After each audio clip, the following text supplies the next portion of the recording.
Assalamualaikum warahmatullahi wabarakatuh. Selamat datang di podcast DPRD Kaltara. Podcast ini akan membahas seputar kegiatan anggota DPRD baik yang di dalam maupun yang di luar kantor. Nah, untuk tema kali ini kita akan membahas bidang dari pengawasan dan penganggaran. Dan narasumber kita hari ini yang datang adalah Ibu Haja Tetrianti, Sarjana Perikanan. Assalamualaikum Ibu. Waalaikumsalam warahmatullahi Ya, wabarakatuh. selamat datang. Bagaimana sehat kabar Ibu? Alhamdulillah sehat. Ya, Alhamdulillah. Bisa dibilang Ibu sebagai Sri Kandi nih di Sekretariat DPRD karena di antara kabak-kabak yang lain Ibu perempuan sendiri nih Bu ya. Ya, alhamdulillah dikasih amanah. Alhamdulillah ya Bu ya. Dan ini tema kita ini kan tentang bagian penganggaran dan pengawasan yang di bidang Ibu ya. Ya. Bisa dijelaskan nggak Bu, bagian pengawasan dan penganggaran itu tugasnya ngapain aja sih? Oke, sebelum saya menyampaikan, mungkin sedikit saya sampaikan untuk kegiatan di bidang fungsi dan pengawasan, penganggaran pengawasan sendiri, yaitu kita memfasilitasi badan anggaran, di mana badan anggaran di mana kita melaksanakan kegiatan KUA, PPAS dan KUPA, itu yaitu anggaran APBD dan APBD murni dan APBD perubahan. Dan kita memfasilitasi kegiatan reses. Reses itu adalah aspirasi masyarakat. Penjaringan aspirasi masyarakat ya Bu. Masyarakat di mana ke dewan mengunjungi ke lapangannya langsung, ke dapilnya masing-masing. Jadi masuklah masukan-masukan dari masyarakat yang ada di dapil mereka. Dikumpulkan masyarakat ya Bu ya di tempat itu. Terus yang ketiga ini kita memfasilitasi kegiatan LKPJ, di mana LKPJ itu kita menyusunnya itu karena fasilitasi DPRD dalam rekomendasi. DPRD merekomendasi untuk laporan keterangan pertanggungjawaban gubernur. Tadi Ibu ada nyebutkan tentang reses nih Bu. Ya. Menarik nih buat dibahas. Reses itu bagaimana sih Bu dari tahapan dari fasilitasi dari sekretariatnya nih sampai ke katanya tadi reses untuk penjaringan aspirasi masyarakat nih Bu. Bisa dijelaskan nggak Bu tahapannya tuh untuk apa, bagaimana sampai aspirasi masyarakat ini bisa sampai ke pemerintah? Baiklah, mungkin sekilas yang baik saya sampaikan tentang aspirasi masyarakat itu tentang reses, di mana kegiatan ini terdiri tiga sidang. Berarti dalam setahun itu dilakukan 3 kali reses ya Bu kita punya kegiatan itu 3 kali. Nah, jadi untuk menyampaikan aspirasi masyarakat itu kepada DPRD melaksanakan kegiatan namanya reses. Reses itu yaitu di mana dewan itu memfasilitasi, menerima masukan dari masyarakat, menerima tentang apa yang harus dibangun di daerah mereka, apa yang mereka dapat di sana, apa yang mereka yang bisa untuk daerah masing-masing lah, untuk daerahnya, apa yang dibutuhkan lah, dibutuhkannya. Nah, setelah itu mereka kami tampung dalam bentuk rekapan, pokok-pokok pikiran dewan. Nah, jadi di situ kita tampung dalam arti kita tuh merekap, memberi penyampaian dewan ini dalam bentuk rekapan untuk disampaikan ke Pemprov.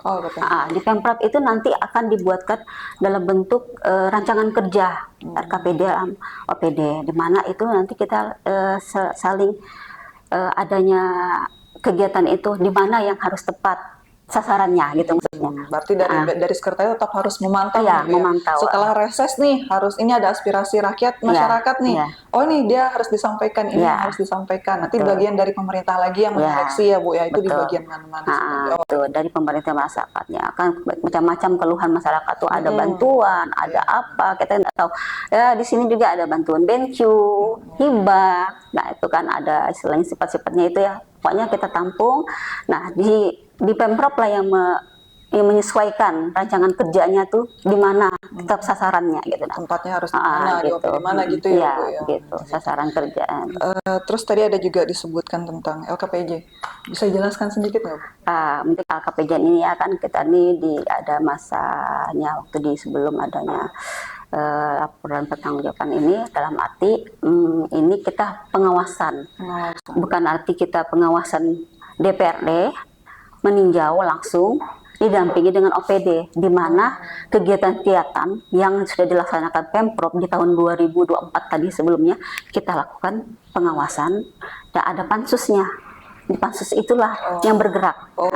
berarti Ah, untuk mengetahui progresnya nih Bu progresnya. ya, progres dari pemerintah Ya, tuh sejauh mana? ya sejauh gitu. mana. Berarti itu fungsi dari pengawasannya itu ya. Ya, jadi dituangkanlah dalam bentuk laporan dari Pemprov. Nah, jadi kita lah merekomendasikan untuk penyusunan keterangan laporan pertanggungjawaban gubernur ini, gitu maksudnya. Bentuk pansus Nah, berarti ya Bu ya. dibentuk. Nah, di situ juga nanti kan ada namanya paripurna ya, kalau tidak salah tuh. Di Oh, situ. berarti setelah dibentuknya pansus, berarti nanti setelah laporan jadi nih, baru diparipurnakan untuk hasilnya itu. Bukan laporan jadi, maksudnya dalam bentuk itu dari Pemprov menyampaikan laporan pertanggungjawabannya itu nanti kita adakan di setelah itu baru ya diparipurnakan. Oh, Nah, diparipurnakan ya. untuk Nah, hasil dari sesuai ya. pengawasan Ya, LKPJ ini ya, ya. Bu ya. Oh, iya.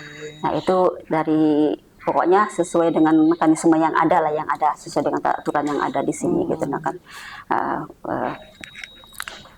Terakhir nih Bu, sebelum kita menutup podcast kali ini, oke. karena Ibu kan sangat menginspirasi nih, karena perempuan perempuan sendiri nih di antara Ya. para laki-laki dan butuh tenaga juga ya Bu ya, bisa sampaikan buat kata-katanya nih. Kita semangat nih kan biar Baiklah. kita semangat bekerjanya lagi. Mungkin kata-kata saya, kita siap melaksanakan tugas dimanapun, istilahnya dimanapun waktunya kita tepat melaksanakan dalam arti apapun yang ditugaskan dari anggota DPRD, pas pelaksanaannya kita siap. Waktunya kapan, malam atau apa kita siap. Nah, Siap ya, iya, Bu, ya, harus pokoknya siap. siap lah.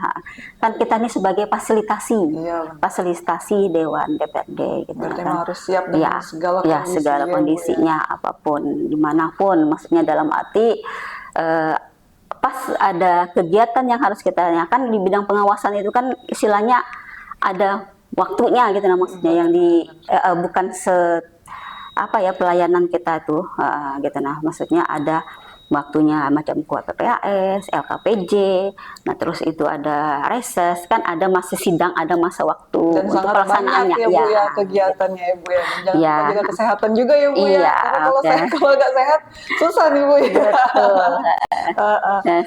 Baik, Nah, ini kita sudah sampai di penutup.